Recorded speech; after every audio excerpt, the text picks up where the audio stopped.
But இது தெரிஞ்சிடக்கூடாதுங்கிறதுக்காகவே எங்களுக்கு வந்து கிட்டத்தட்ட ஒரு 400 ருபீஸ் பர் 100 ருபீஸ் பர் பர்சன்னு சொல்லி சார்ஜ் பண்ணி கிட்டத்தட்ட 800 நாங்கள் வந்து செலவு பண்ணுறோம். ரிட்டன் வரும்போது இந்த பாலத்தை மறக்காமல் மிஸ் பண்ணிடாதீங்க.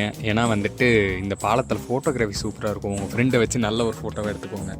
கேஸ் வந்து இந்த டிக்கெட் கவுண்டர்லேருந்து நடந்து போகிற மாதிரி பிளான் வச்சுருந்தீங்கன்னா இப்பயே கேன்சல் பண்ணிங்கன்னா சத்தியமாக முடியல. சிம்பிள் வேர்ட்ஸில் சொல்லணும் அப்படின்னா ஒன் டே ட்ரிப் ஃப்ரம் கோயம்புத்தூருக்கு ஒரு நல்ல பிளேஸ் பாலக்காடு தான். ட்ரிப் எடுத்து ரொம்ப நாள் ஆச்சு. ஸோ வந்துட்டு எங்கள் ஹாஸ்டல் மேட்ச்லாம் கூட்டிகிட்டு இந்த பூஜா ஹாலிடேஸ்க்கு வந்து ஒரு ட்ரிப்பு பிளான் பண்ணியிருக்கோம். So one day trip from Coimbatore Palakkad போயிட்டு நாங்கள் விசிட் பண்ண போகிறோம். பக்கெட் லிஸ்ட்டு வந்து நிறைய பிளேசஸ் இருக்குது. ஸோ ஒவ்வொரு பிளேஸில் போயிட்டு நாங்களாம் என்னென்ன என்ஜாய் பண்ண போகிறோம் அப்படிங்கிறத இந்த வீடியோவில் ஃபுல்லாக காட்ட போகிறேன். ஸோ மறக்காமல் ஃபுல்லாக என்கேஜாக இருங்க. அண்ட் மறக்காமல் நம்ம சேனலுக்கு ஒரு சப்ஸ்கிரைப் போட்டு போயிடுங்க. ஸோ பாலக்காடு ஒன் டே ட்ரிப்புக்கு போகலாமா? சிம்பிள் வேர்ட்ஸில் சொல்லணும் அப்படின்னா ஒன் டே ட்ரிப் ஃப்ரம் கோயம்புத்தூருக்கு ஒரு நல்ல பிளேஸ் பாலக்காடு தான். அண்ட் நீங்கள் பட்ஜெட் ஃப்ரெண்ட்லியாக முடிக்கணும்னா உங்களுக்கு ப்ரைவேட் வெஹிக்கிள் இருந்ததுன்னா so good. In case public transport இருந்ததுன்னா ஒரு 500 பட்ஜெட் வச்சுக்கணும் போதும். தெளிவாக வந்து சொல்லணும் அப்படின்னு கேட்டிங்கன்னா நான் இப்போ வந்து பாலக்காடில் தான் இருக்கேன். மீன்வளம் ஃபால்ஸ் நோக்கி போயிட்டுருக்கேன். கரெக்டாக வந்து மார்னிங் வந்து ஒரு 7:50 8 o'clock வந்து பார்த்திங்கன்னா கோயம்புத்தூர் ஜங்ஷன்லேருந்து ஆலப்புழா எக்ஸ்பிரஸ் வச்சு நாங்கள் வந்துட்டு பாலக்காடுக்கு வந்து ரீச் ஆனோம்.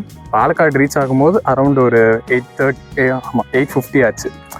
ஸோ அப்போ வந்து நாங்கள் என்ன பிளான் வச்சுருந்தோம் அப்படின்னா லைக் நாங்கள் இந்த மீன்வளம் ஃபால்ஸ் வந்து பார்த்து என்ஜாய் பண்ணணும் பிளான் வச்சுருந்தோம். ஸோ அதுக்கு வந்து என்ன பண்ணோம் அப்படின்னா கல்லடி கோடுன்ட்டு வந்து ஒரு பிளேஸ் இருக்குது. ஸோ அந்த கல்லடி கோடு பிளேஸ்லேருந்து வந்து பார்த்திங்கன்னா மீன்வளத்துக்கு வந்து பார்த்திங்கன்னா ஆட்டோவில் ஃப்ரம் பாலக்காடு ஜங்ஷன்லேருந்து கல்லடி கோடுக்கு வந்து பார்த்திங்கன்னா பை பஸ்ஸில், அண்ட் கல்லடி கோடுலேருந்து மீன்வளம் ஃபால்ஸுக்கு வந்து பை ஆட்டோவில். இந்த பாலக்காடு ஜங்ஷன்லேருந்து இந்த கல்லடி கோடு இருக்கு இல்லையா, அந்த ரூட்டுக்கு வந்து பார்த்திங்கன்னா 30 ரூபா பர் ஹெட் ஆச்சு.